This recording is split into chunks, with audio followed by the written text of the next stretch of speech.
are the new now and next models for leadership and business excellence that we should be considering, given your extensive experience and your Right. thought leadership on this topic? Sure. The thing that I think is new on the scene, but in a sense it's old as the hills, and that's being able to bring two things together that don't naturally come together, and that is leaders and business outcomes. Made me think because I'm extensively read and I read a lot of books. So I will paraphrase a quote from F. Scott Fitzgerald, which goes something like, the test of a first-rate intelligence is the ability to hold two opposing ideas in mind at the same time and then still function. And Mhm. Jim Collins picked up this theme in one of his two wonderful books when he studied effective CEOs.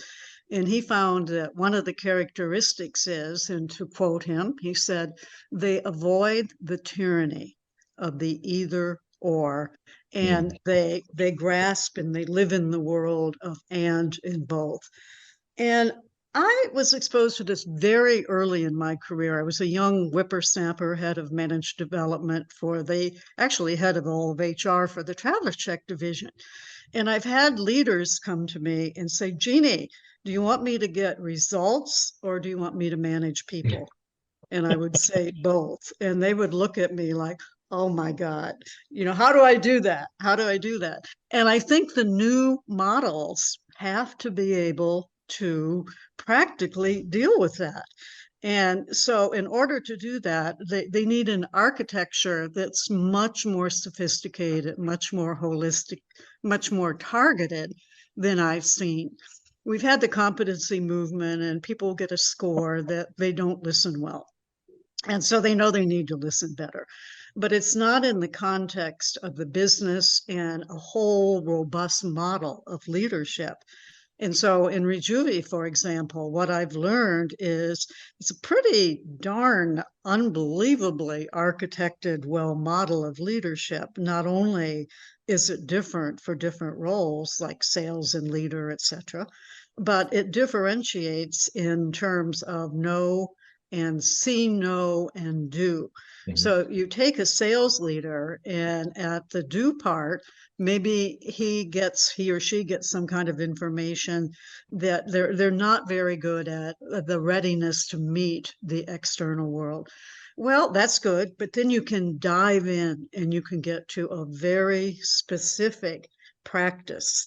And it could be something like you need to be able to provide a very clear sense of strategy and objectives to your team in a way that they can follow it and do something with it. And I was Mhm. reminded of that just yesterday. I had good fortune to meet with somebody that I coached 10 years ago in sales. And I was curious. I said, well, what do you remember from the time that we were coaching together? And he said, you taught me how to take a strategy and turn it into objectives and say it clearly so that people could understand it, involve them in ideas about how to move it forward and stay on top of it. Well, not only did that make me feel very good, but I thought, well, but Majuvi has the power to do that for a lot more people.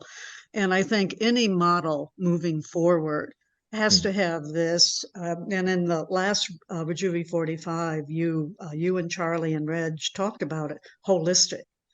Holistic to me means bring a lot of things together, and it has to be contextually connected with the business outcomes.